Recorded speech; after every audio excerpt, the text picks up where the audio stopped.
Hong Kong's laws and policies are based on monogamous marriage and do not recognize same-sex marriage.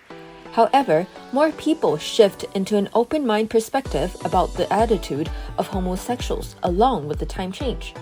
This video investigates attitude towards legalizing homosexual marriage by public via interviews and questionnaires to find out the feasibility of legislation.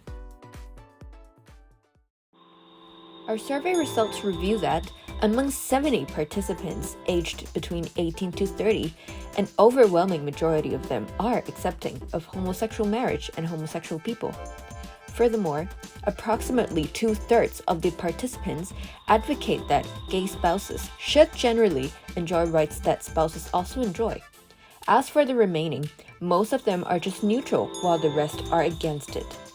More people show a positive attitude towards legalizing homosexual marriage than those who do not, which means democracy tends to fall on legalizing.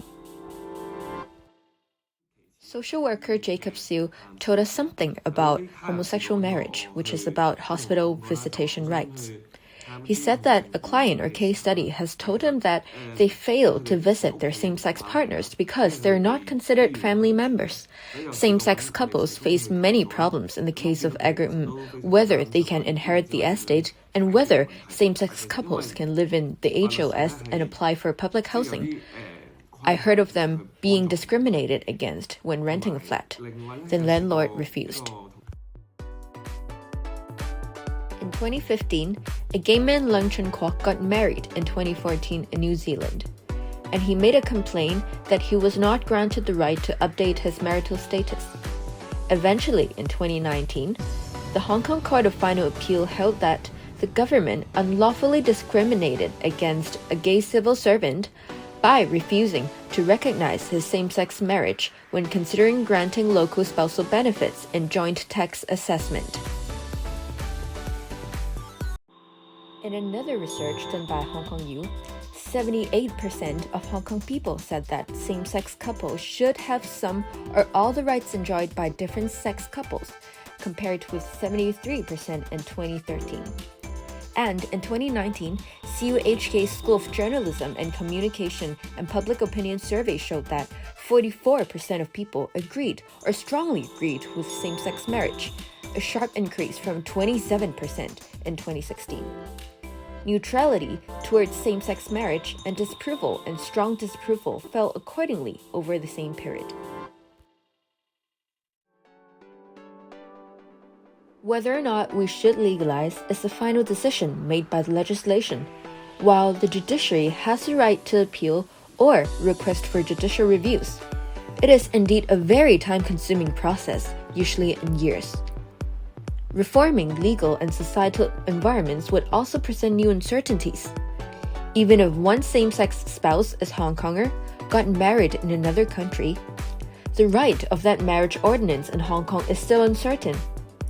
There is still no legislation in protecting sexual minorities from discrimination in Hong Kong. And the process of legalizing homosexual marriage in Hong Kong also needs different parties' involvement. In general, the attitude towards legalizing homosexual marriage is positive and presents a rising trend. From our research, most participants supported that homosexual marriage should be legalized and that gay partners should enjoy the same right that every local citizen has. Leung's case is indeed a huge milestone in fighting for homosexual rights.